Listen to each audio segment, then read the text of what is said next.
he would record 8 to 10 songs that day, and he would upload them that night. And Sonny was one of the guys that was supplying the beats. When I heard these beats and Sonny did them, I was like, get me this guy. I need to find him right now. The One More Time Music Podcast. Genuine conversations with genuine people about music. Hosted by Henry with a 3 and Playback Ben. Went from Beamer Coops to Pencils. Don't want this to end, so part that one more time. Part that one more time. Part that shit like one more time. They part that one more time. Ladies and gentlemen, welcome back for another episode of the One More Time Podcast. I'm your host, Playback Ben, here with my co-host. Henry with a 3, a.k.a. the Trap Jack Black. And Trap Jack Black, who do we have on the podcast today, my guy? Welcoming in on episode 51. We're almost at a year. Almost at the 1 year close. mark. Episode 51 of the One More Time Podcast. Legendary record producer, you know him from television alongside Simon Cowell and Paula Abdul. It's Randy Jackson. What's up, dog? What's up, dog? Our favorite dog. I was like, man, they got the wrong guy. He was like, no, I manage producers. Yeah. In all seriousness, folks, he almost needs no introduction, but Seriously. For those of you who are asleep out there, we got one of the most legendary music managers in the game. We got Rico Brooks. Rico. Appreciate it. Thank you. Appreciate you coming on the podcast. And shout out Woe for alley-ooping this one. Episode 6, by the way. He was early episode on. 6? Oh my gosh. early. Feels like an eternity. Yeah. Yep. Here we are, episode 51. So, Rico, I did try and book Gorilla Zoe back in the day. And I didn't come correct, I don't think, because Didn't happen? it wasn't happening. I mean, Wow. he's a stiff negotiator, man. I mean, it was tough. So Did you talk to Rico? I literally think I did. This is Wow. back like 9 years ago, man, at this point. Yeah, I was managing him, but what was the offer? Do you remember? Exactly. Like $1. Not enough, apparently. I don't remember. But Yeah, he had at one point he was like, this is what I want. And then when those guys tell you that, you kind of got to go with just it. pass. Yeah, Yeah. exactly. So Fair yeah, enough. no hard feelings. But Yeah. anyway, so, paint us a picture for those that don't know Albany, Georgia. Wow. Paint us a picture of like your upbringing, kind of like what the town was like that you grew up in for those that aren't familiar. Yeah, so Albany, Georgia, I think it's a small town about 2.5, 3 hours southeast of Atlanta, I think. It's a slower paced life coming from Atlanta. My youth, that's all I knew up until 6th grade when I moved to Fort Stewart, Georgia, near Savannah.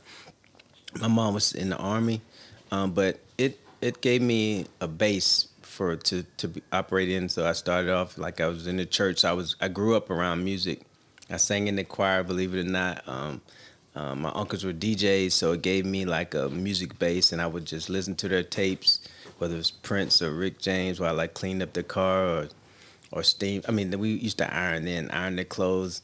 But yeah, Albany, Georgia, I have very fond memories there. I still have a house my grandmother left to my mom, and my mom left it to me. Oh, cool. Yep. So, you end up working at a record store. I feel like that was like a rite of passage for a lot of people, you know, early on in their music careers. Like, working at the record store, would you agree that was kind of like a lot of people maybe had that as part of their start? You know what I mean? Just getting definitely. exposed. Even if they didn't work there, they would go hang out there. They would go try to talk to the girl at the counter or the sales associate, and they would go there to get the latest music. And sometimes, especially in urban centers like Atlanta, we had I was working at like 3 of the coolest spots. Like we had West End Mall, Greenbrier Mall, South DeKalb Mall, urban centers. So like, when guys on the weekends, they used to go to the mall. We would go to Lenox, but we knew we couldn't afford anything at Lenox, so we didn't shoot it up back then. We just went and looked and just went back to Greenbrier. Back when it was a safe place. Yeah.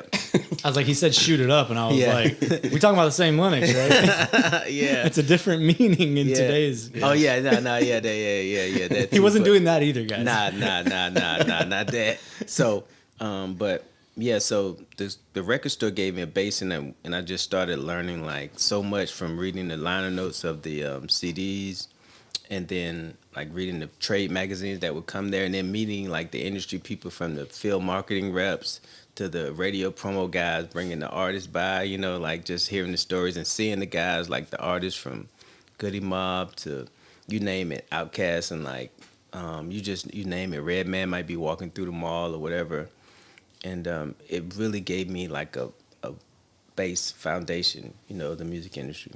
It's also pretty early to have music meet business. Yes. Fast forward to today, you're the music business guru. So you were doing it at a young age. Yep. It's Yeah, really- I didn't even know it. Like, I was just like, okay, I got to get a job now. My mom said, you graduated. It's on you.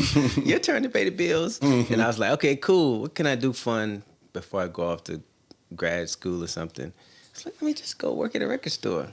And that was over. I was like, I knew I need to be in the music business. What's like today's equivalent though of the gonna record say, store? we don't have that, right? I feel like. Well, we have it. It's our phone, but it's not the same, I don't know if it's like... Yeah, Sad trombone. Sometimes when I go to like classes, like at Georgia State, I may go speak at a school, and I ask the question, "Have any of you been to a record store?" And I ask, "Do you even know what a record store is?" And most of the time, they know what it is, but rarely do they visit it. But now you can see some of the things. Some clothing stores have like records in there, and they may have like a little CD section.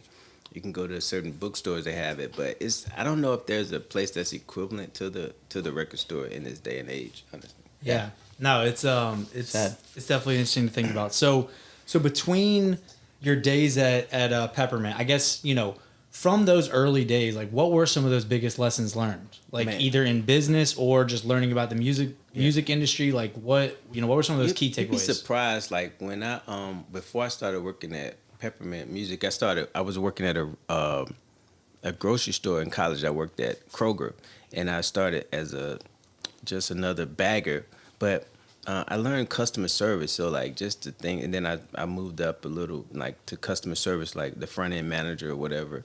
So, but I learned like just to be nice to people. It doesn't cost extra, and then like the elderly or the seniors or the mature people that would come in, like this may have an issue with the egg broken or like something missing, and I was just like make it happen and make it. So I just learned like early on like to just like how to talk to people, how to communicate, like how to customer service, how to be nice, and those things really resonate. Even to this day, I learned that people would do extra for people that they really like and people that are nice. You don't have to be a butthole. Good quality for a manager. You have to be able to put out fires and avoid fires before they start, and handle situations, handle people, and be nice to people. I think exactly. So many times we think that some people have to be tough and hard nosed. Obviously, I gave you a hard time with Gorilla Zoe.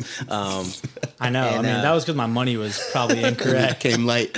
But I learned that you can be, you can disagree, but you don't have to be disagreeable, or you can be on the opposing sides, but you don't have to be like enemies or something. So we could be going against each other in a basketball game, but we don't have to be like adversarial. Still shake hands at the end. Yeah, exactly. You can disagree, but not be disagreeable. Yeah, some people, I love that. Yeah, and I was talking to some big time execs. They were like, in some deals, like you want to leave like the experience. Like, would I do this again? Like, you say you can get hit, but you don't want to get like beat up or hurt. You know what I'm saying? Like, so some deals you get hit on, but some deals you get like, I'm like, man, if I had to do this again, I would not want to work with this artist, and I don't like that taste in my mouth. So I want to leave that a positive experience, even if it works out. If it doesn't work out, I want to leave.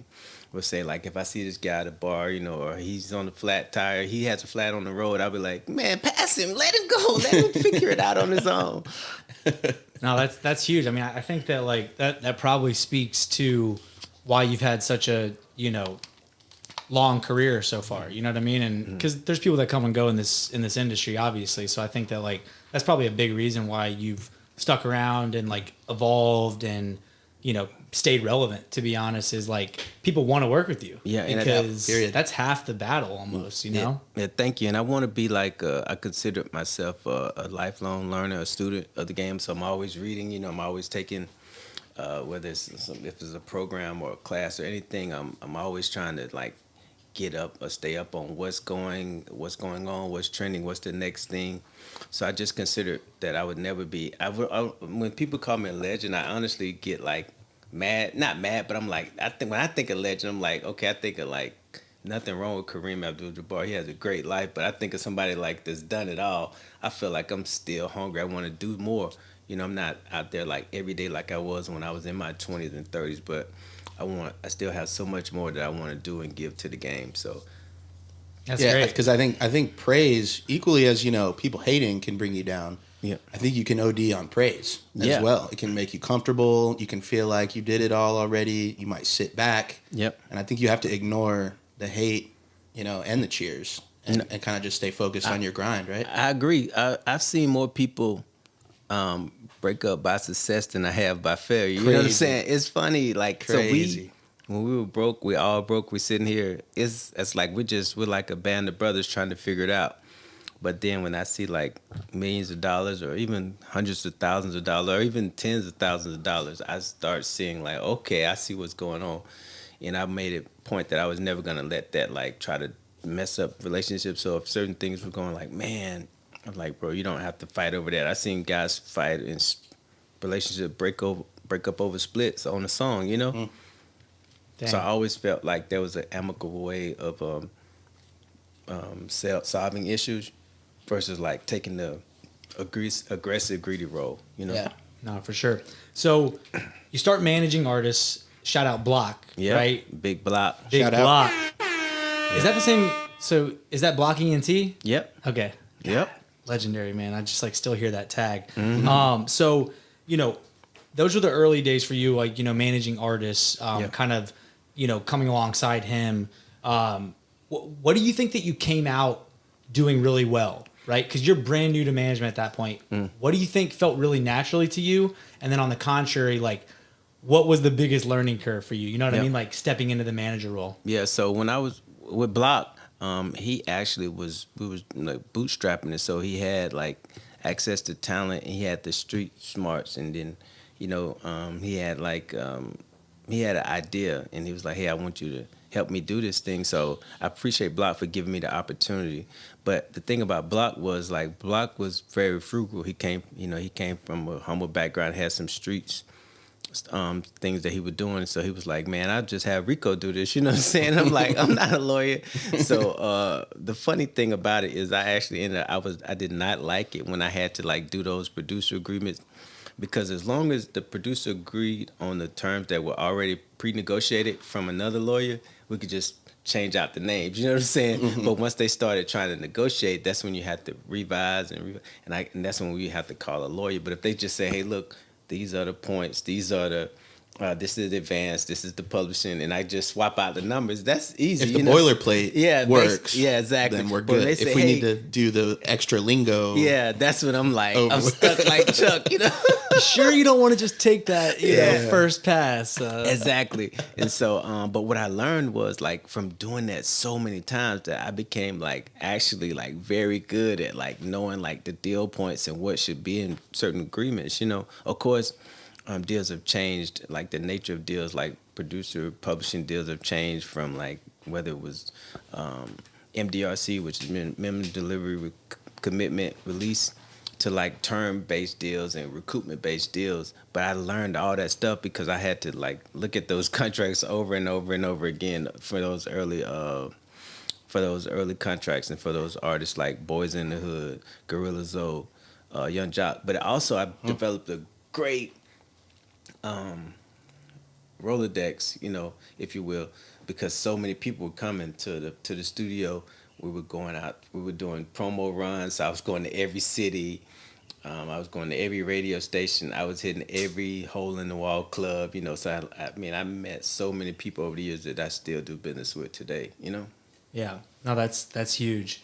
So like, was that had to have been taxing on you? I think in another interview you talked about like 1 year you probably did like 200 shows or something like. Yeah, I think 1 year, or like Joc did like 170 or 180. It was a lot. And then the next year was like 150 or something, but over. So it was a lot. So, and then, we were together like more than I was with my family. So it was taxing, but I was young and I thought I was up for the challenge. But what I realized too, I was up for it, but I realized it taught me a lot too. So it taught me that how we schedule our fun and schedule our work, we have to schedule our rest and play too. So like certain days I won't do anything, or we started giving our clients days off. Like if I know I feel it, like I was listening to Coach Nate for the Hawks yesterday. They had just came off those 2 play-in games, and then they won the game in Cleveland Friday night and had to fly go straight into the playoffs to Miami to go, and then they would been on break. Yeah. So they came out there and they got They got it. Yeah. We all saw. And so, but he was like, so the next day he just gave. He's like, it's voluntary if you want to come in. But he knows he's been in the game. He's like, okay, let these guys rest. And there's certain times I know, like, okay, let me leave my clients alone. Like, and sometimes I just don't want to be around them. They don't want to be around them. Like it's something I don't know. If there's like studies have been done by psychologists or psychiatrists or whatever, but something about like when you've been around a person for like 10 or 12 days, you really don't want to see them. Yeah. There's got to be some study. Yeah, so you just need to get away. And I learned that. Just get away, man. Just go do something and reset and then come back fresh. How do you do that today? Today, you just put the phone down. Say if it's Sunday, you may not work. You may go to a cabin. You may you may swim. You may go for walks. I do like little resets too. So I start my morning off. My daughter, we may go for a walk, and then I'll go outside and mess around in the yard. So even if I'm doing a Zoom call or like like emails, I'll reset. I'll do small little resets. You know what I'm saying? Like so I don't have to like. You just don't go like I learned. Don't do those zooms back to back to back because you get zoomed out. So I just do small resets. And I like when we go, like recently, me and my girlfriend we were out in Vegas for Grammys, but we planned like fun stuff. So after the Grammys, we went to Arizona and did some fun stuff. So big resets as well. Yeah, we do. And even if you're traveling for work. You still can plan, like, you don't have to leave right after the work. You can stay another day and do some fun stuff for you or go a day early. I was so mad when I would be in Paris and I was like... So mad when I would be in Paris. No, like, so they were like, okay, you can go to the Louvre or you can catch your flight home because we scheduled it like back to back to back to back. And I just, there was no room for play. It was only work, So a lot of times you go to cities, you only know the hotel and the venue, So you did not go to the Louvre? No, I went. I took a picture, but I didn't go in. Stood outside of it. I went right back the next year, and I was like, I'm on my own now. Okay, Yeah. Because I mean, you're a big traveler, or it seems like you like traveling. Yeah, right? I love to travel. I love to see. I love to experience. I love to because certain places I just love, and I love finding new spots too. So it's just something. I would go to these places and I never really got a chance to experience these places. So now when I go to certain cities, I want to go to a restaurant that I can only go to in this city, or go to a museum that I can only go to in this city, or a garden or something like that. So I try to make that a part of the journey. Yeah, what's been a few of your most recent trips? I would say Phoenix, Arizona. We had fun out there with some friends. I've been hearing more and more about Phoenix. Man. Yeah. People have great times in Phoenix. Yeah, and I got this thing too. I like to go to games in different cities, basketball games, so I get to experience different arenas and different fans. It's funny how you wear your Hawks jersey? Yeah, no. I represent Atlanta. It's in my heart. Okay. But we talked about how someone's biggest pet peeve on the show was wearing a jersey of a team that's not playing in the game. That's hilarious. Yeah. Don't you hate that you show up to a Hawks, whoever? That's hilarious. I don't even know if I ever seen it, but you've definitely seen a Lakers jersey at a Hawks game, and you're like, they're not playing the Hawks. Yeah. Why the hell are you wearing the Lakers jersey? I've seen more Lakers jerseys at a Hawks game, but that's funny. That's bandwagon, central. Yeah. But Atlanta's a transient city, so we know that. But I would go to different arenas in different cities, and I get to see them. And some of the things would blow your mind. Like when I went to Oakland, and Golden State, was fresh off all those championships, and I went and I was like, man, they playing this. I call it like a dump. It looked like an old college. Shit. It was because it was built back in the day. They have the new spot I haven't been to yet, but I want to go. I know it's a Chase thing is crazy, but just each time they do another facility, they trump the old one, so they top the next city's stuff. But it was just interesting going there and man, I really can't believe Durant and Steph and all play here, and because it looked like my old college gym, man. It was not nice at all, the amenities, but it had a college feel though. what I'm saying? It felt like I was at a college game or something. That's kind of cool though. Yeah, it's cool, but like, you think like when you pay $200-$300 for a seat, like the guy when he leans back, he won't be like on your knees and stuff. Yeah. No, true. Or like when that's you how I feel on like a Delta flight. Or like when you get up to go to the to go to the facilities, like everybody had to get up, because it's so tight. Yeah, or it's like the trough of urinals, right? Yeah. Where it's like this one giant, one big piss urinal. pot. Yeah. So some of these places, like, man, but some places really stepped it up. I like what they just did in Phoenix, and some places they really stepped it up. I love San Diego too. I took the train from LA to San Diego once, and I try to do it every time I go out west. That's cool. It's a good scenic kind of views. Because you're going down the coast. PCH, the Pacific Coast Highway. Yes. And it's just like, man, it's just like the water is going. I feel like I'm in, it's like La La Land. Yes. Dang, are we gonna lose you to California at some point? Never. Okay. Never. There we Because go. Atlanta makes me, Hey, the South for sure. gives me my identity. I love it. Yes. So, do you end up getting introduced to Sonny through the Zoe era, right? Yep.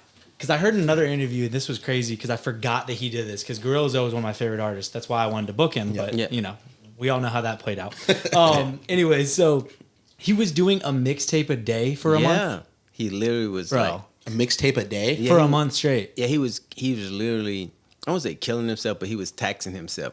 He would literally wake up, I think it was with live mixtapes, and he would record 8 to 10 songs that day, and he would upload them that night to be boom. Wow. And so when you're doing that many projects, you need beats. And so he was, and Sonny was one of the guys that was supplying the beats. And I was like, but through the experience with Lex Luger, when I didn't get up and go see him when I heard his stuff, I learned that if you feel something, you gotta go after it right then and there. Act on it. Yeah, and when I heard these beats and Sonny did them, I was like, get me this guy. I need to find him right now. That's crazy. Yeah.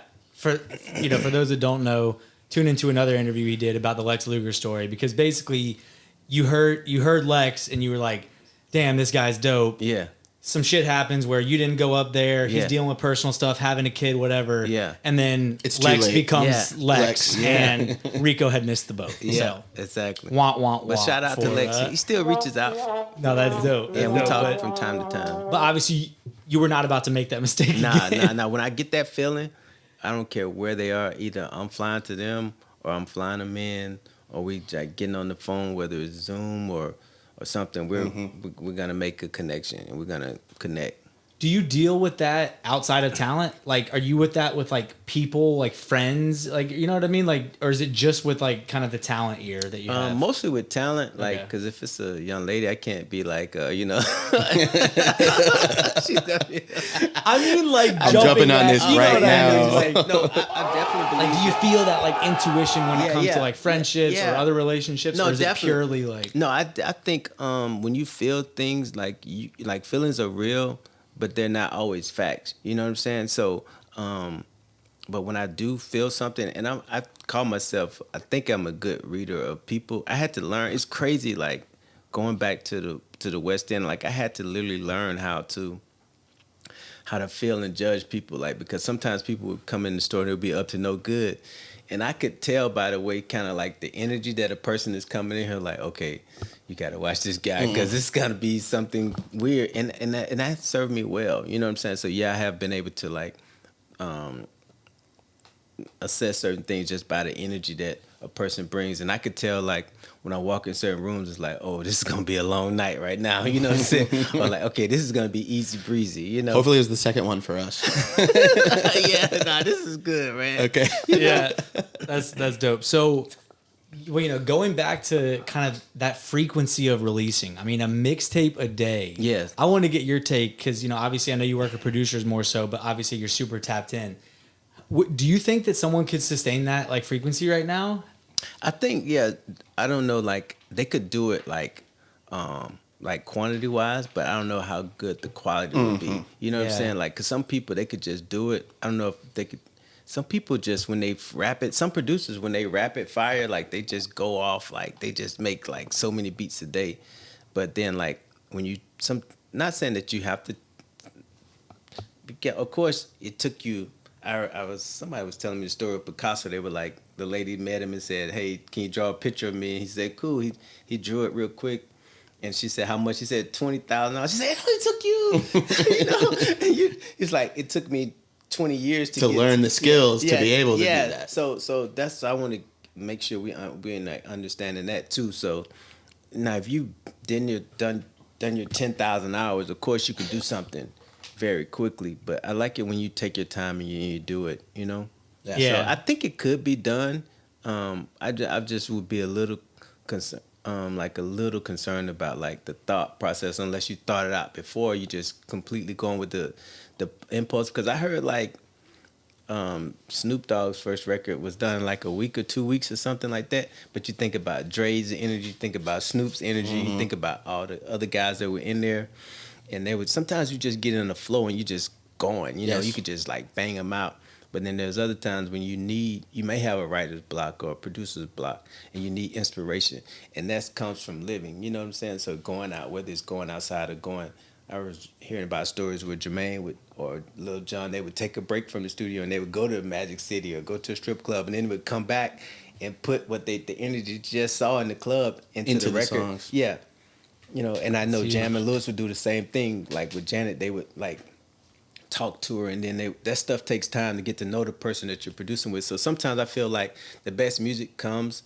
I know being around like Sonny, and when I was around Metro, and they would be like living with Travis for like a month or 2 months. They made like great music that you just can't. It's not like popcorn music you just put in the microwave. So because that comes from a process of being around a person and getting to know a person and like hanging out with them, knowing the nuances and all those things that make and tick and make them move. No, for sure. Major.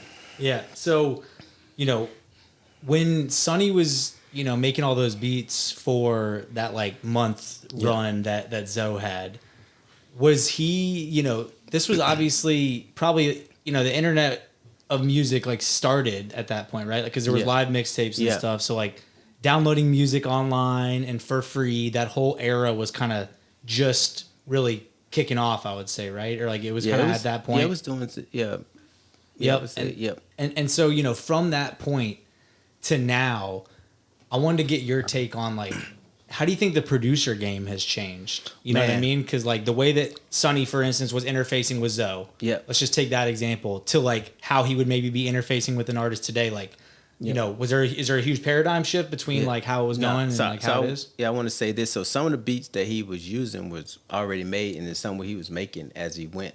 So, but the thing about producers, that most producers have more beats than they would ever get placed in their lifetime. Sonny has like hundreds of beats, maybe even thousands on computers. He's lost more beats than he's probably placed. You know what I'm saying? Like we lost like hard drives and dropped them, and they couldn't recover them.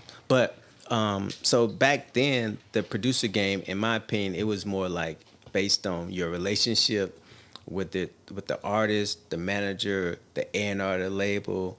I'm probably missing something, but like it was personal. Now I think we live in a global marketplace, so you can literally upload a beat to BeatStars or Beat Club or YouTube. You know what I'm saying? Type beat, and then tonight, Rod Wave may go on there and say Rod Wave type beats, and he can change your life. You know what I'm saying? Yeah. I literally seen it happen. Like my guy Lamb was telling me that Rod just went on YouTube and picked the beat from a guy and just like. So and I think the craziest example is Lil Nas X. Yeah. He paid $30 for that beat, and it's diamond. So I think we live in a global marketplace, and now so you're not just trying to get to the manager or the artist, you're trying to get to the world. You may not even know who you're trying to get to.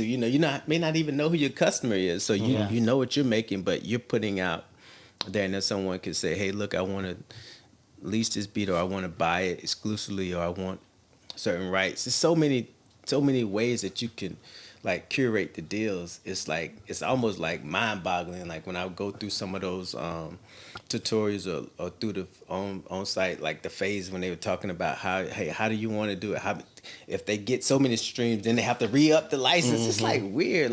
So it's cool because now the barrier, and technology has increased, so the barriers to entry have never been lower, right?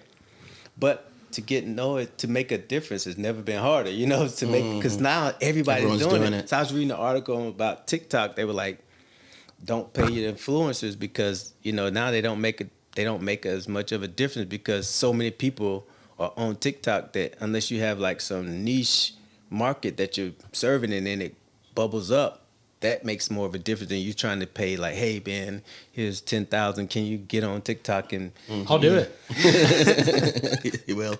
I'll do it. So Whatever it is. So I think now from then it was more like a personal relationship. You had to know somebody to get on to even get in the rooms or get the emails. But now you can upload it, and you never know who's because you're on a global marketplace. And I have clients that have gotten placements.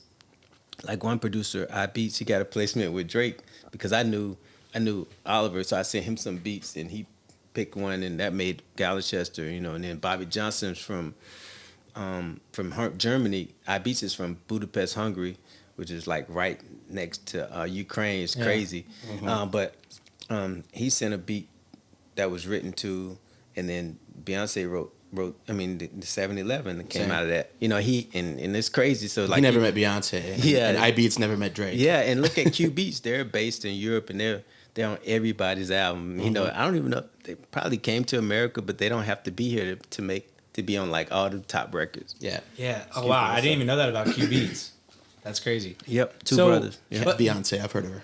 Yeah, that. But it's interesting though because for someone like you, who's built a career off of relationships. Yep. I mean, you even were saying about it as far as like, you being easy to do business with and, agreeable, right? Yep. Like, are you having to shift too? Yeah, definitely. So, cause it's like, I would like literally go to live mixtape. I would be on there or go to like I say, the liner note guys. I literally remember when Bobby Critical had did Do It before I actually even started managing like Michael Montana, co-managing him with Hotel. Like I would be trying to find like who did this beats, and I love this beat was just like so magnetic, and I was like literally trying to chase him down like, bro, what's up? Let's do something.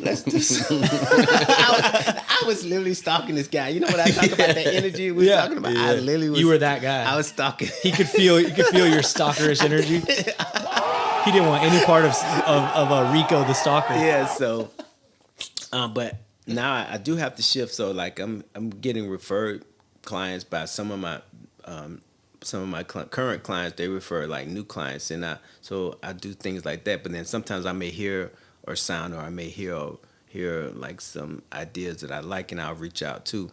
But I definitely have to change. Even the way we shop beats now. Like sometimes we have to open up the way we do business too. Yeah. Mm-hmm. How important is the referral game for you? It's very important too for me. Yeah. Because like if imagine just for me coming out here and I don't know you, and if Wo didn't say, hey, this guy's cool, it's a cool place, Atlanta's can be sketchy, certain times I'm like, hold up, where am I going? And who is this? So yeah, referrals I'm very big on referrals, Yeah. No, that's huge. I remember CNN used to have this show called Reliable Sources, you know what I'm saying? It was like a news show, and they would present stuff, but it had to be from reliable sources, and you're getting it from the source. So I'm very big on those type of things. Like if some people vouch for you, you're gonna get what you need. It's not gonna be. But if I have to if I have to vet you myself, then I'm gonna do my due diligence. Yeah, no, it's huge. Well, shout out Wo again for major shout out for Wo. Yeah. For making us out to not sound like some weirdos in the studio. So one thing you talked about on another episode was the business side of music not keeping up with the creative side, right? And I think that music needing to modernize is huge, right? There's tons of either like new tech or, new thinking. Yep. What are some of your favorite like modernization efforts, within music? Well, I love that they're, that like some of the things, like I was reading about the Music Collective. They passed some new laws and some new bills. So I like how anything that can get clients paid, my guys paid faster or quicker. I love that. That's a huge flaw in the industry. Yeah, for yeah. Sure. So we see, like, I was literally on an email today, and we were trying to get a client paid for a record that came out like 2 years ago. Classic. That's horrible, right? You know what I'm saying? Imagine you go to work, and then you get paid 2 years later. So bad. I know, right? How do you plan your life? It sounds around that? inhumane. Like, Yeah, it is. just- Like, and it's like, so we really need to step that up. I know there's things in place to like try to make it go faster and smoother, but we really need to do a better job, Yeah. with that. Yep. No, for sure. That's definitely for all the producers out there. Everyone's trying, okay? Or not everyone, but there's a lot of people trying on your behalf to like Exactly. get at this like Make it antiquated system. Yeah, because it's like, I mean, yeah, you literally tell a doctor like, hey, you know that surgery you did for me yesterday? Like, can I get you in a couple years? You know what I mean? Exactly. And they're gonna be like, no, they're gonna send that bill. Yeah. Hunt you down, the collection agency.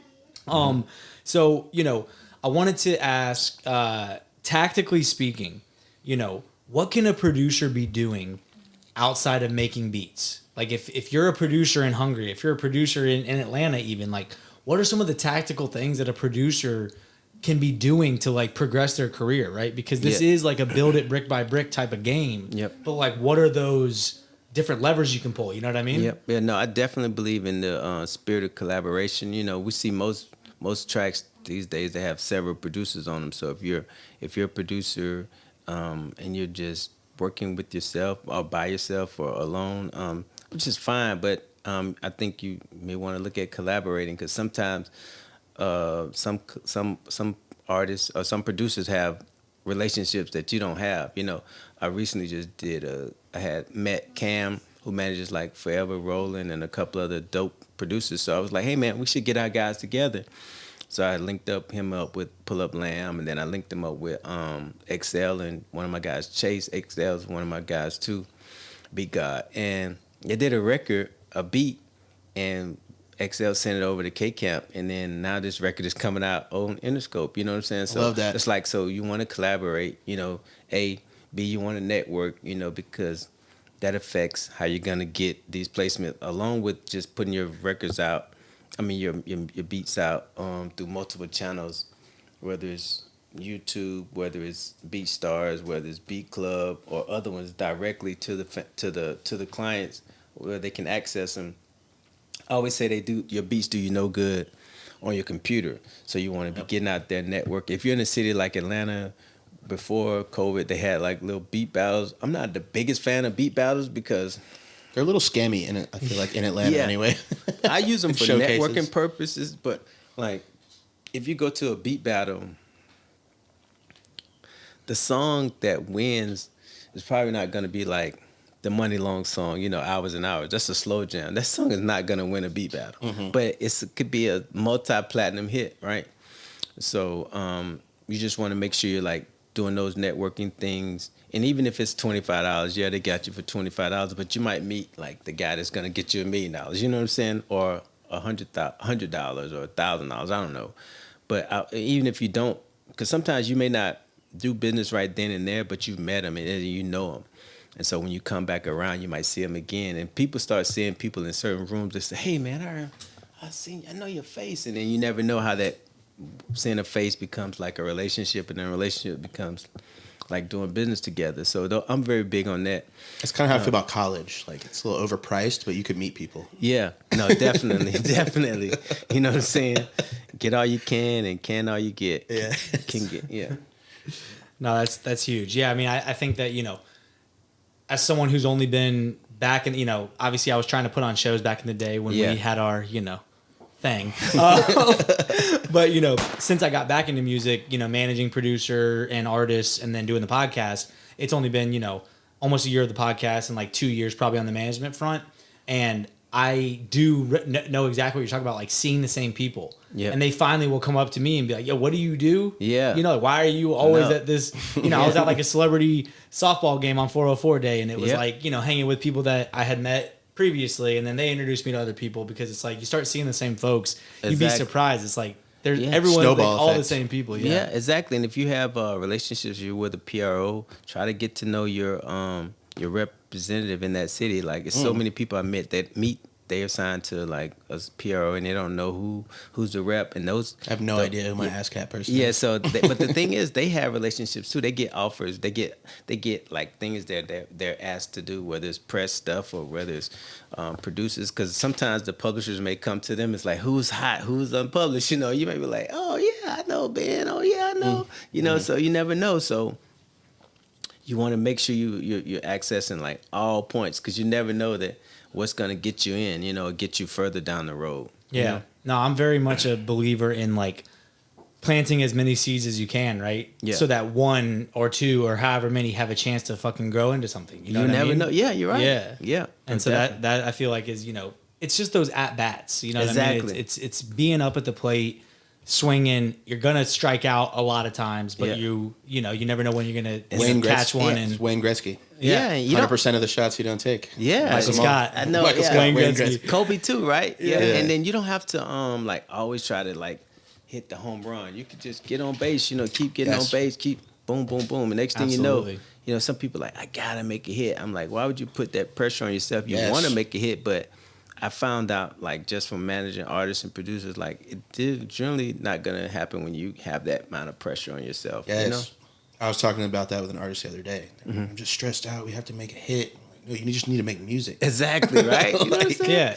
If you know? trust yourself enough as an artist, generally speaking, you're going to arrive at something that is Yeah. really solid. Yep. Yes. Something that you feel very confident in. Exactly. It's not going to happen every time. And I think that artists specifically, probably producers too on the beat front, you always want to make a fire beat that's going to get placed, whatever. Exactly. You're not. You're just not. Exactly. Even with Sonny, he's one of the dopest producers in the world. Yep. Yeah. He's got thousands. Yeah. It's not that he probably hasn't like sent them maybe to someone or Yeah. like whatever, but they just weren't it. And it you has know? to be the right beat to the right artist at the right time. You know what I'm saying? Because when you see, like, you go back to certain beats he sent, those beats it was funny how when a producer gets like a record or hit off of a beat, then people start going back to the beats that you sent them, and they're like, damn, this was in there. This was actually kind of fire. You know what I'm saying? But it wasn't for you. You know what I'm saying? It wasn't the time for that. So I know DA was saying that he was sending out beats for years. DA got that dope, and he was like, people were like going back trying to get his old beats because he used to send out beats. Now he don't send out beats no more. So now you gotta hit him to get him. So do what you have to do till you can do what you want to do. You know what I'm saying? Yeah, no, one. that's huge. That's Good huge. one. So, as someone who I would call you obviously one of the great managers, how do you distinguish between great and good as far as a manager goes? I think managers, as far as managers, just I would have to deal with based on who I know, because I realize just because you see something and I realize you can't judge it. They say you can't judge a book by its cover. I've been around like major artists and I've seen teams, and you would think like, wow, this artist is like, but they're like, their team is like, you're like, wow, this guy don't have his stuff together. You know what I'm saying? Like my guys would be all over me if I didn't have certain things. And so I learned that you can never just judge it just by what you see on the outside. So I have to personally know you. You know what I'm saying? Like, and even then I don't know everything that you might be going through with your client. So I can only vouch for the people that I personally work with in the relationship that left whether it's a good taste in my mouth or a bad taste in my mouth. But I do know certain things that like, I would say, okay, I would want to do business with them again, or like, nah, I would never want to. Like when certain people tell me like oh, this is your lawyer, I'm like, oh my, this is gonna be hard. This is gonna be tough. And I've seen producers lose deal because certain lawyers or certain managers, two people who can really blow the deal, the lawyer and the manager. So you want to make sure those guys are right. So a good manager is gonna have like a good network. He or she is going to have access to capital. Not that they should be funding your career, but they do need to be able to have access to capital. So they may not have money, but they may know somebody who does have money, right? And that's important. Cut me that check, man. What's up? You want someone with God dang it, Rico. Yeah.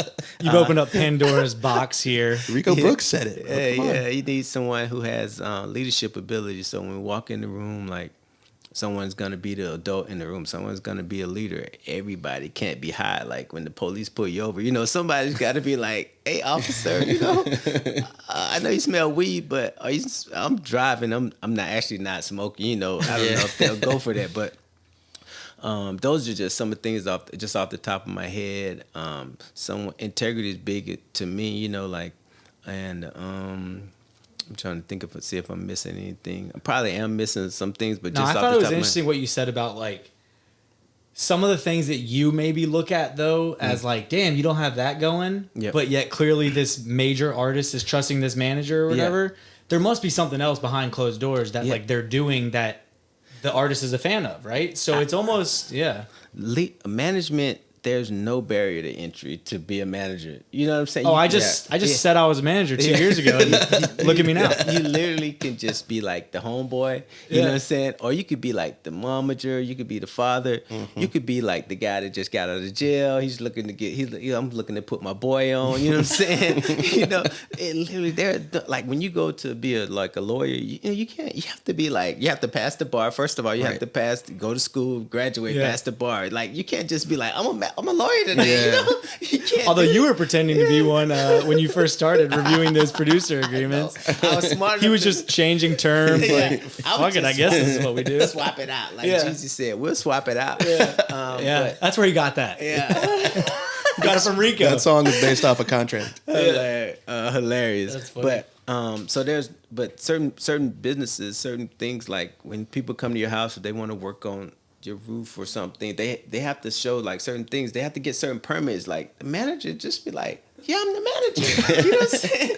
And you literally could not know. True. You don't have to know. You don't have to read a book. You don't have to know anything. And you'll be surprised. Like, and some people like, I'm like, how did you get this far? It's because you were around some amazing, talented people. You know what I'm saying? At the right time. Yeah. And literally, I've literally seen guys at the top who didn't know, like, they didn't even know, like, they didn't know what Sound Exchange was. Not saying is there something wrong with that? Like they didn't know the difference between like how publishing works. Like they didn't know. I'm like Missing a piece of the pie without Sound Exchange. yeah, and I'm like scratching my head. I'm like, you know, you have a really big client. You know what I'm saying? You probably should know some of this stuff. You know what I'm saying? But it's one thing to not know. It's another thing to not want to know. You know what I'm saying? So it's like if I don't know, I'm gonna ask someone who does, or I'm gonna like take classes, whether it's online. Like I took Berkeley classes at online. I went to Harvard, took the BIMS program, like this the business of entertainment, media, and sports by Anita, Professor Anita. Like she wrote the Blockbusters book.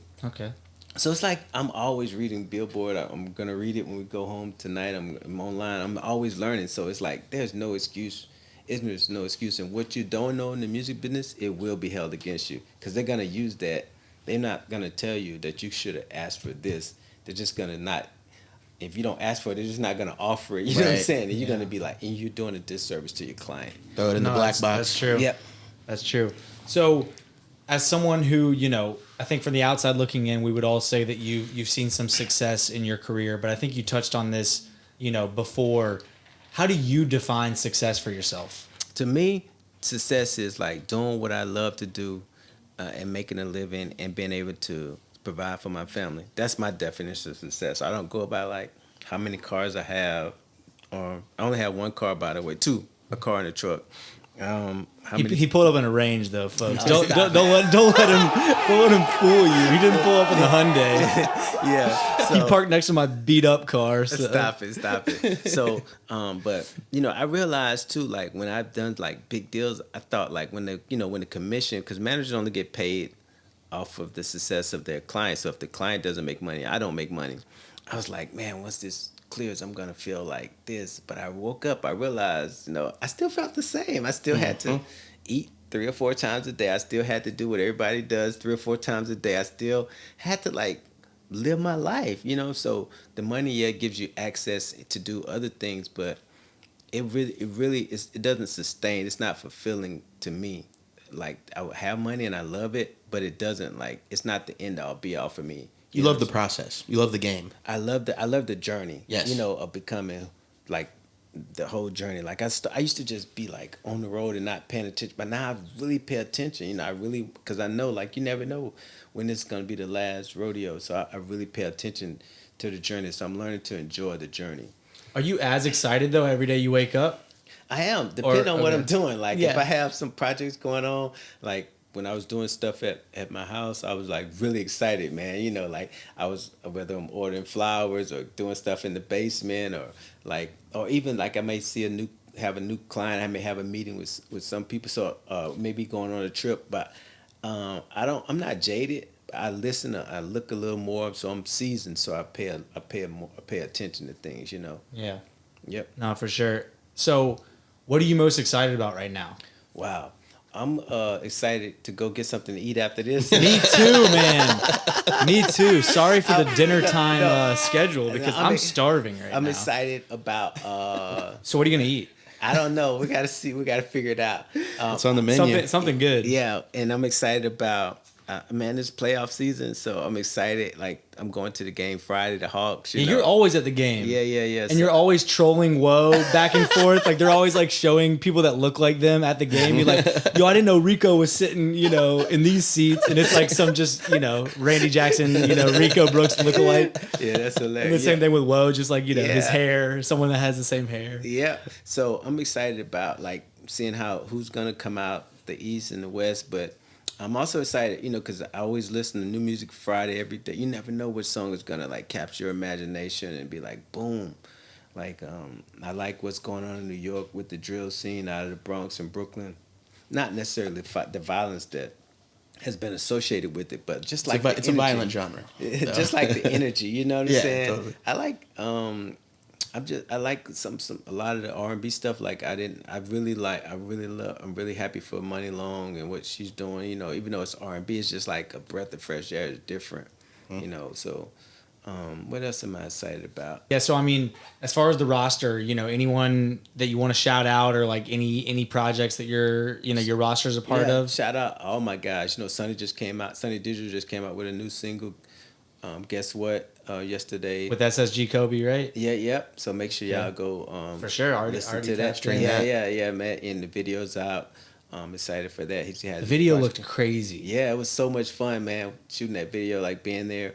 That was like some Kanye shit, man. Yeah. It was like, you got it. Okay, you got it. Yeah. Yeah. That was people were like, yeah, they're gonna see this and say, yeah. But no, everybody's working, man. Shout out to all my guys. From the top. On down, you know what I'm saying? Yep. How big is your roster? I have partners on some of them, so I like to. Yeah. So it's not just like me. So I have like Woe do Tasha, like me and Tunde from LBRN. We do like Bobby Johnson together, So I have like partners on a lot of my stuff. So it may just seem like it's me, but it's actually like a team of guys, Sure. Yep. Managers can collaborate too. Exactly. So I do that, and I recently reached out. I reach out to managers too, and I'm like. Because sometimes I feed off of energy too, so I may like say, hey, I'll tell meet a younger manager who has a different type of energy and say, hey, look, let's collaborate on trying to see if we can find something we could work on together. And I actually did that last week, so if it comes to fruition, then I'll reveal it, Okay. But I'm always willing to open and collaborate. I'm always willing to learn too, because just because you did it and was successful one way doesn't mean that you can't meet someone else and have success another way too. Look at the NBA, right? So many people shoot jumpers, but you see guys shoot like this, you see guys shoot like that, and guys shoot like that. And if they go in, it goes in. Yeah, counts the same. Yeah. So there's more than one way to like shoot the hoop. Yeah. No, that's crazy. It's like for someone that has seen such a successful career to still be like humble. I think that like speaks volumes, man, because. You don't think that you know everything. No, I don't. Never. Now, I'm always listening. Like, when I'm on calls, I'm probably the one that's least talkative, Like, when we're on, like, our weekly calls or calls. So I'm trying to see what the artist is thinking or what the label is thinking or what the publisher is thinking. So I'm trying to... And then I'll add my input in where necessary. I don't just have to be, like, the center of attention, Yeah. No, I'm glad we've been able to make you the center of attention today. Yeah, I know, right? and you're about to really be the center of attention. Henry? Is it time? It's time. We have a final segment here on the One More Time podcast. This is the Rapid Fire Rampage. Yeah, you're going to need to hydrate, Rico. Okay, hydrate. Get another sip, maybe. This is about to get You serious. sound like the guy on one of the podcasts I listened to on the One More Time podcast? No, it's on Spotify. I forgot the guy. So are we? Not Rogan. I don't know his name, but he says like I think it's like some financial advice. Like Oh God, I know nothing about that, so it's definitely not me. Snacks. I think it's the snacks guys on there. But anyway, go ahead. So this is going to be a 3-part Rampage. Okay. I'm going to hit you with just some short answer questions first. It's like the game show portion of the final segment here. I'm going to do some this or that. I'm going to give you a couple choices. You pick the one that gravitates towards you the most. And then we're going to wrap it up with a word association. I'm going to throw you one word. You're going to just toss one right back top of your head. Okay. As quickly as possible. So, starting off with the Rapid Fire Rampage, episode 51 with Rico Brooks. Here we go. Rampage!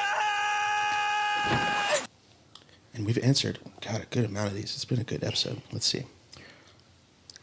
For potential clients out there watching, what boxes besides great music are the most important to be checked for you to consider managing them? I say like hunger. I say, you have to be talented, but I realized that consistency beats talent. That's one thing I didn't mention earlier. So like, I really like if guys that are consistent, if they're consistently, you can't just be consistently suck. You can consistently suck. Right. But if you have it and you're like, you may not be as talented, but you're good and you're consistent, you might beat the guy that was more talented than you because you're consistent and you work hard. Good. Huge.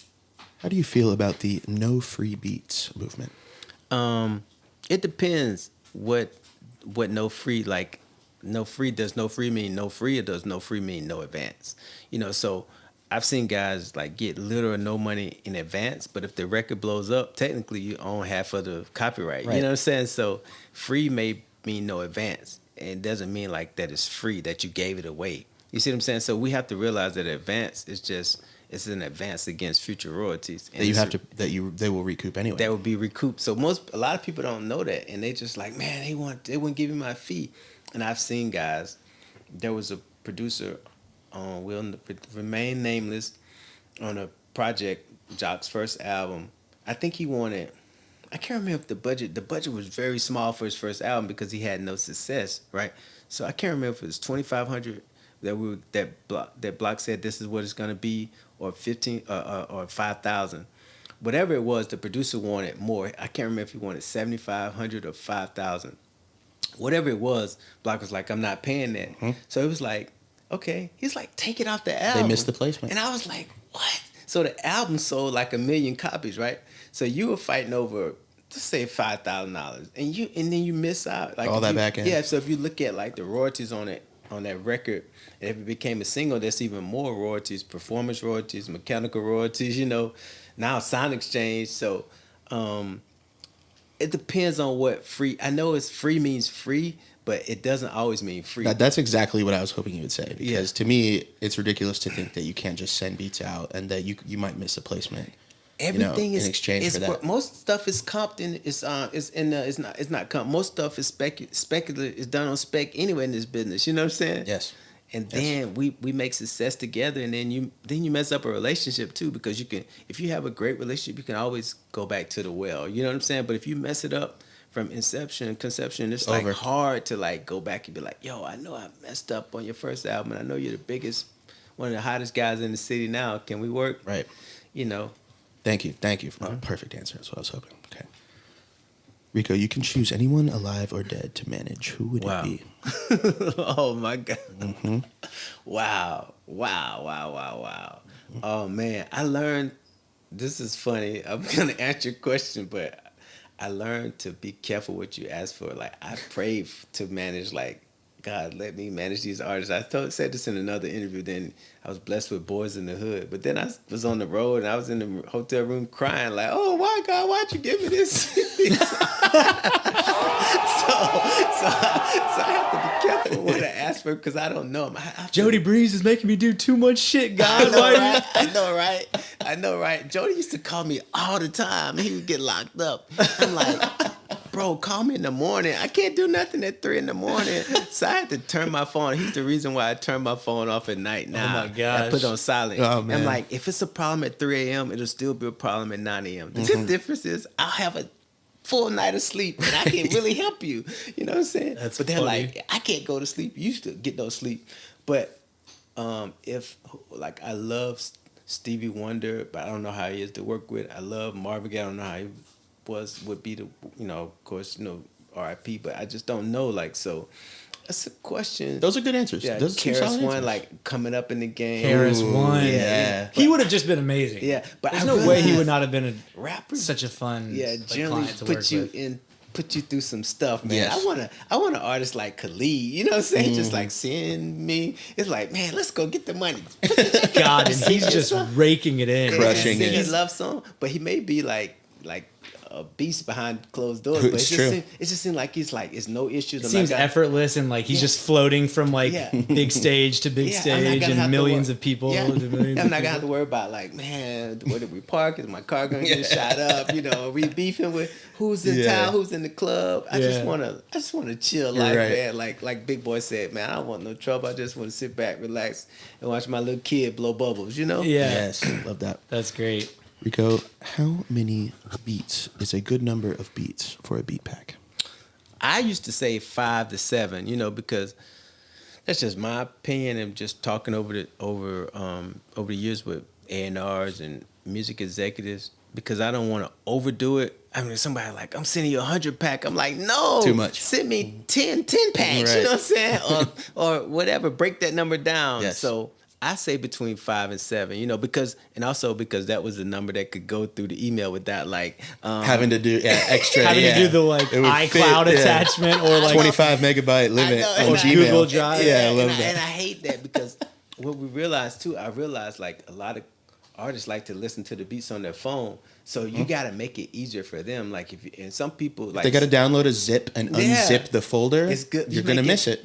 Don't make me jump through hula hoops unless you Future. You know what I'm saying? Like if you're not Future, I'm not jumping through hula hoops to listen to your music. Yes. Yeah, it's got to be frictionless. Exactly. So they may be listening on their phone, so they could just be like, boom. Sometimes you could text it to them now. Yes. And sometimes you can, text it to the A&R or text it to the manager. But make it easy for them. Don't make them jump through hula hoops for your music, man. Nope. Rico, you are visited by the money fairy, and she says, "Here's $100,000 to spend on one of your producers. How do you spend it?" Wow. It depends on what the producer wants, so each client is different. So if they're putting out, because some producers are also artists too, they may be putting out their own projects, like Sonny's rapping, Clay Global is rapping, June may be wanting to put out a producer project, album, but produced by him. So it depends. So we could do it on some marketing campaigns, we could do some videos, we could do like some ads, so because like all those things mean things, and so I look at it like investments and building a brand. So where you may not see a return initially, you can never go wrong when you bet on yourself. You know what I'm saying? Even if you lose money, because you're building and you're learning from it, hopefully. And if you fail, I say fail fast. You know what I'm saying? Don't take a long time. Don't take a long time to fail. If you know, and then see what's working and then what's not working, erase what's not working and double down on what's working. Brand is a perfect segue into this next one. How important is it for modern music producers to be making content and developing a brand? It depends on the client too. Like some of my clients, they just want to sit back and get their royalty checks. Yeah, bedroom kind of producer. Yeah, and some guys but they're also like big name producers. Like you'd be surprised, people don't even know like Bobby Johnson is actually a white guy. He's German. Like I'm not gonna lie, when I saw him on your website, I was like, "Yo, he's white." Yeah, see? And the fuck? Yeah, see, some people don't even know that. Yeah. Like, he's like, "Hey, man, I'm cool with that." And then some guys, they like, "I want to be out there. I want to be bigger. I want my face on billboards. I want to be in TV. I want to be on movies." So it just depends, on the client and what they want. Okay. Moving into some more serious stuff here. You wake up as a moose. What is the first thing that you do? Man, if I'm a moose, all I think about is those big horns. I'm just gonna knock some, over. Crash into what some I'm saying? stuff? Yeah, like He's self-conscious about his horns. So my mom, when she was in the army, she was actually stationed in Alaska, Fort Richard, Alaska. So I literally seen a moose before, like a real moose. You've seen a real life moose. And they are bigger. Like, so the car is nothing to them. So they literally crossing the street. And they say it's like moose on the highway. Who's crossing? Crossing, yeah. So, and I'm like, if this thing just really wanted to, it could just like kill us right now. It's it has crazy. that capability. I'm like, why would God make something this big? You know what I'm saying? With this many horns. Yeah. That's amazing. That's crazy. Okay. But Rico, if you were an item at Walmart, what would you be? Wow. I probably want to be like maybe the item. Oh, it's an item. Okay, because I was gonna say like I'll be the cash register, so put all the money in me. That's good. That's Perfect. it. Okay, cool. Perfect. Say no more. Got it. That's a way better answer than I ever could have hoped Yeah. for. Rico, is a hot dog a sandwich? Wow. Until you just said that, historically I would have said no, but when you just said it, it technically is because it's like meat in between two Bread. pieces of bread. Done. So yes. See, we're Yes. making you think about the real Yeah. important things in life here, No, Rico. right? I told you we're getting into the serious stuff here. Yep. You're gonna love this one. How many McNuggets would fit in a jacuzzi? Wow. It depends on the size of the jacuzzi. I've seen some small ones, some big ones. We'll go like general size. General size, man. Standard Good size gracious. jacuzzi. Maybe like, I don't know, 2,500? I don't know. 2,500 McNuggets. Part 1 of the Rampage. Part 1. Great answers. Yes. I love the cash register with the money in it. That was a good That's one. fire. That was very good. Yeah. These next two parts will be a little more rapid, moving to the this or that. I'm going to give you two choices. Whichever one sticks out to you more, Okay. just let us know. Part 2 of the Rampage, Rico Brooks, episode 51. One More Time podcast. Front end or back end? Back end. Streaming money or show money? Show money. More beats of average quality or less beats of higher quality? Less beats to higher quality. Home studio, commercial studio? Commercial studio. Cali or New York? Cali. Instagram or TikTok? Instagram. Hawks, Falcons, Braves, United? Hawks. Drums or melodies? Melodies. Drums or flats? Flats. FaceTime or voice memo? Voice memo. Underrated, Yeah. for sure. Jeans or sweats? Sweats. Yes. Come on. Dogs or babies? Babies. Robots or dinosaurs? Robots. Pirates or ninjas? Pirates. No company or bad company? No company. Same. Silly hats or silly socks? Silly socks. A store where every item is free or a restaurant where every dish is calorie free? Store. Live the rest of your life with one giant hand or one giant ear? Ear. Hear Give him the everything. big ear. Give him the big ear. A 75% chance of your producer catching a platinum record or a 25% chance of a diamond record? 75%. Safe for bet. Yeah. Part 2 of the Rampage. Part 2. Great. Very rapid. Very good. He might go Confident. down in the Hall of Fame of rapid fire Rampage. Might be first like- ballot here. Yeah. Not even joking. We'll see. It all comes down to the word association, as it always does. Are you buckled up? Yes. I'm going to shoot you one word, just the first thing back off the top of your head. This is where we get people into trouble. Uh-oh. Right. People's So- minds are very strange when they fire one word back. It's Because it's just like intuitive. no time Yeah. to think. Yeah. Yeah. Here we go. Beat. Maker. Contract. Killer. Ooh. Ooh, fire. Placement. More. Bass. Home. Billboard. Charts. Bicycle. Ride. Grandma. Love. Stress. Hate. Italy. Milan. Candy. Apple. Credit. Card. Goof. Ball. That's really the only answer to that one, I think. I don't know. We've had some weirdos on here. College. Dropout. Graduate. I'm sorry. We're going with dropout. The first answer counts here. God, so Dropout is pessimistic. Yeah. He was thinking of the Kanye. I know. Just watch the doc. You I know? know. Yeah, genius. Yeah. That's great. Government. Aid. Lil. Flip. For some reason, there's. I know that's really. Yo, no one's One of ever the, he's thought like of one of the Lil lowest Flip. flips. I Like know, one of the right? lowest Lowest Lils. Yeah. Sorry. Should have said baby, right? Although Game Over was like my jam back Yeah. in the day. Indeed. Yeah. Festival. Coachella. Kanye. West. Umbrella. Rihanna. Crypto. Currency. Love. More. Purple. Rain. Adela. Thomas. Yes, sir. What a rampage. What a rampage. What an episode. Hey. Rico Brooks blessed us with his presence on the One More Time podcast. So many gems. So many gems. Oh my God. If you didn't catch them all, rewind this shit and listen to it over because really, really knowledgeable, man. Hella content for us too. Appreciate that. Thank you for having Chop me. it up. No, Seriously, I thank you. love the constant learner, right? Because I'm someone that like I love listening to audiobooks. I love reading articles. I love just like trying to learn about this stuff because there's always something new to learn. And the fact that you've been doing this for a long time and you still have that attitude is why you're going to keep doing this for even an even longer time, man. So I love your approach. You got a killer roster. You guys are just crushing it still. Can't wait to see where you take, Adela Thomas, amazing organization. I mean, you had talked about doing like film and movies. I still got to get in that. Sometimes I get mad because I shouldn't have said it. I should have just did it. I know. I didn't want to bring it up because you didn't talk about it. No, that's cool though. But let's manifest that shit. Yeah, no, it's crazy because sometimes like you work on stuff and it just doesn't happen. That's what I realized. It's like the beat that was there, but it never happened. Like if I tell you some of the stories, like that stuff that I was working on that didn't happen, you'd be like, wow. Yeah. You know what I'm saying?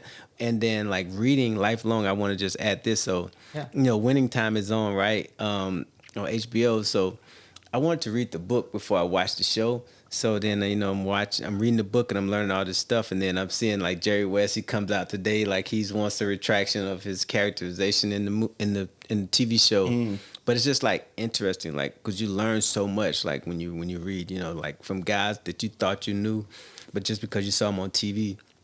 But there's so many more things that's behind the scenes that you don't know that made them who they are, Yeah. Yes. Just like if I dug into like you guys and your history, like what made, like the little things that made you choose the path that you chose that made you become the person that you became, You'd be surprised. Yep. That's crazy.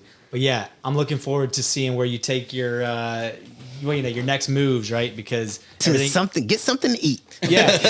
No, To dinner. that's a very literal description. I know, messing with you. But on that note, I'm starving too. So Henry, we're getting out of here, right? Let's get out of here. All right, till next week. Peace. Peace. Pop that shit like one more time. They pop that one more time. Pop that shit like one more time. They pop that one more time. Oh.